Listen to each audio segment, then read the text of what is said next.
देश की जंग कोरोना के खिलाफ लगातार जारी है, तो वहीं पिछले कुछ दिनों में दिल्ली समेत एनसीआर में कोरोना पॉजिटिवों की संख्या भी तेजी से बढ़ी है। दिल्ली से सटे गौतम बुद्ध नगर में कोरोना की वजह से कई इलाके हॉटस्पॉट बन रहे हैं, तो वहीं दूसरी तरफ गौतम बुद्ध नगर अभी भी रेड जोन में है, जिसका मतलब ये है कि 3 मई को हटने वाले लॉकडाउन में हो सकता है कि गौतम बुद्ध नगर का नाम ही ना हो। जिसके बाद प्रशासन ने कोरोना के खिलाफ जारी जंग में अपनी पूरी ताकत झोंक दी है। जिन रास्तों पर पहले प्रशासन ने बैरिकेडिंग नहीं की थी, अब वहां पर भी पुलिस प्रशासन पूरी तरह से मुस्तैद है। अब पुलिस ने बैरिकेडिंग के साथ साथ लोगों की चेकिंग भी तेज कर दी है, जिससे यूपी के दूसरे जिलों में बेवजह लोगों की आवाजाही पर रोक लगाई जा सके और कोरोना पर काबू पाया जा सके। ऐसा नहीं है कि गौतम बुद्ध नगर में पुलिस प्रशासन अब जाकर ज्यादा सख्त और मुस्तैद हुआ है, बल्कि पहले भी प्रशासन पूरी तरह से चाक चौबंद था। वहीं हरियाणा सरकार के गृह मंत्री अनिल विज ने दिल्ली से फरीदाबाद और गुरुग्राम जाने वाले रास्तों को पूरी तरह से सील करने का आदेश दिया है, जिसके पीछे वजह ये बताई गई है कि हरियाणा सरकार अपने राज्य में कोरोना के संक्रमण को रोकना चाहती है। इतना ही नहीं, हरियाणा सरकार ने दिल्ली सरकार से कहा है कि वो उन लोगों के रहने का इंतजाम दिल्ली में ही करे जो रोज फरीदाबाद से दिल्ली जा रहे हैं। हालांकि अभी तक गौतम बुद्ध नगर में कोरोना के बावजूद व्यवस्था पूरी तरह से दुरुस्त थी, लेकिन अब प्रशासन ने अपनी एक्टिविटी और ज्यादा कर दी है, जिसका जायजा लिया जनसत्य न्यूज ने। इस वक्त मैं मौजूद हूँ महामाया फ्लाईओवर पर, जहाँ पर इस टाइम आप देख सकते हैं पूरी तरीके से बैरिकेडिंग कर दी गई है, तमाम गाड़ियों को रोका जा रहा है। और ये सिर्फ इसलिए हुआ है जिस वजह से गौतम बुद्ध नगर में कोरोना के मामले लगातार देखने को मिल रहे हैं, संख्या बढ़ती जा रही है कोरोना पॉजिटिवों की।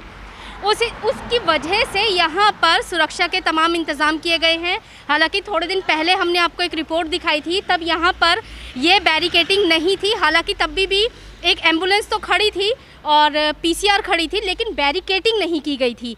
लेकिन आज आप देख सकते हैं कि रोड पर बैरिकेडिंग की गई है, जैसे नोएडा गेट पर हुई है, दिल्ली से जो नोएडा का रास्ता आता है वहाँ पर की गई है, तो यहाँ पर भी वैसी बैरिकेडिंग की गई है। तमाम गाड़ियों को रोका जा रहा है सिर्फ, और गाड़ियों जो एसेंशियल गुड्स की जो गाड़ियाँ हैं, जो खाने पीने का सामान ले जा रही है, उन गाड़ियों को जाने दिया जा रहा है। इसके अलावा एम्बुलेंस जा रही है, बाकी सभी गाड़ियों को रोककर और उनके पास चेक किए जा रहे हैं कि उनके पास जो नए प्रशासन ने पास जारी किए हैं वो हैं या नहीं। क्योंकि मैं आपको बता दूं, ये वही रास्ता है जो यहाँ से ग्रेटर नोएडा होता हुआ आगरा तक जाता है। और आप जैसा जानते हैं गौतम बुद्ध नगर इस टाइम रेड जोन में है और करीब 50 से ऊपर यहाँ पर हॉटस्पॉट भी बन गए हैं। बड़ी संख्या में कोरोना के पॉजिटिव मरीज़ आ रहे हैं। और आपको एक चीज़ और पता होगी कि फरीदाबाद ने दिल्ली बॉर्डर सील कर दिया। दिल्ली से फरीदाबाद जो लोग जा रहे हैं अब वहाँ पर वो जा नहीं पाएंगे।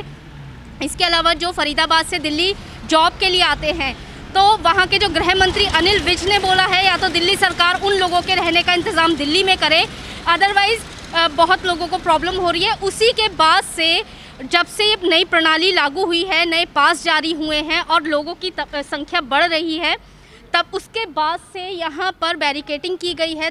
आप देख सकते हैं प्रशासन, अधिकारी, पुलिस वाले सब यहाँ पर सब तमाम गाड़ियों को रोक रहे हैं, उनके पास देख रहे हैं। जो उनके पास अगर पास है तो उनको आगे बढ़ने दिया जा रहा है, नहीं तो उनको यहीं पे रोका जा रहा है। तो जैसे अब 3 तारीख तक का एक लॉकडाउन है, जो उसके बाद पता लगेगा कि नोएडा में, गौतम बुद्ध नगर में जितने मामले हैं, अगर उनमें कमी आती है तो 3 मई के बाद हो सकता है गौतम बुद्ध नगर से लॉकडाउन की समस्या या लॉकडाउन हटे। लेकिन अभी फ़िलहाल हम रेड जोन में हैं, गौतम बुद्ध नगर रेड जोन में है। इसीलिए तमाम तरीके की सुरक्षा व्यवस्था को दुरुस्त किया जा रहा है और उस पर पूरा फोकस किया जा रहा है। सभी की कोरोना को हमें कंट्रोल में लाना है। प्रशासन इसके लिए लगातार कदम भी उठा रहा है। आप जगह जगह देख सकते हैं गौतम बुद्ध नगर डीएम की तरफ से जांच भी की जा रही है। जो लोग हैं लॉकडाउन में, जिनको खाने पीने की, जो गरीब लोग हैं उनको दिक्कतें हो रही हैं, उनके लिए सांझी रसोई चलाई गई है प्रशासन की तरफ से, डीएम की तरफ से, नोएडा अथॉरिटी की तरफ से।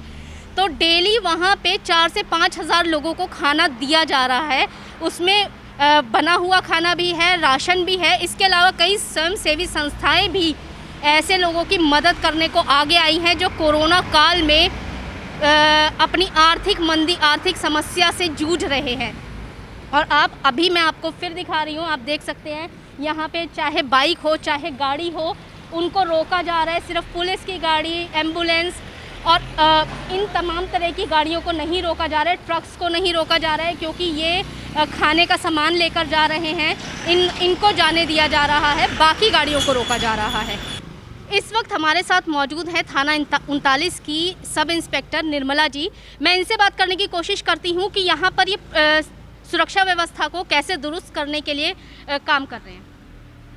हम जो है सब गाड़ियों को मतलब उनके पास देखते हैं, जिनके पास होते हैं, वैलिड पास होते हैं। 4 व्हीलर में 2 सवारी और 2 व्हीलर में 1 सवारी, उनको जाने देते हैं जिनके पास वैलिड पास होते हैं।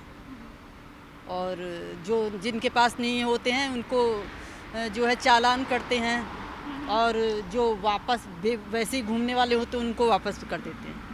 तो मैम, अभी तक यहाँ पर कितनी गाड़ियाँ आपने ऐसी पकड़ी है जिनके पास नहीं है, या वो ज़रूरी नहीं है कि उनको यहाँ से जाना है? आपने ऐसी कितनी गाड़ियाँ अभी तक कोई पकड़ी हैं? सुबह से करीब मतलब गाड़ियाँ नहीं पकड़ी हैं, लेकिन 3-4 लोग पकड़े हैं जो थाने में गए हुए हैं।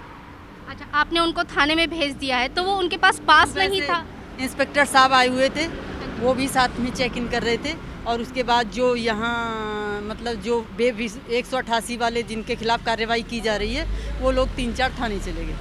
ठीक है, तो मैम उनके पास नहीं थे, या आपको डाउट हुआ कि वो उनके पास ना तो परमिशन थी, हाँ और बेवजह के इधर उधर फालतू के जा रहे थे।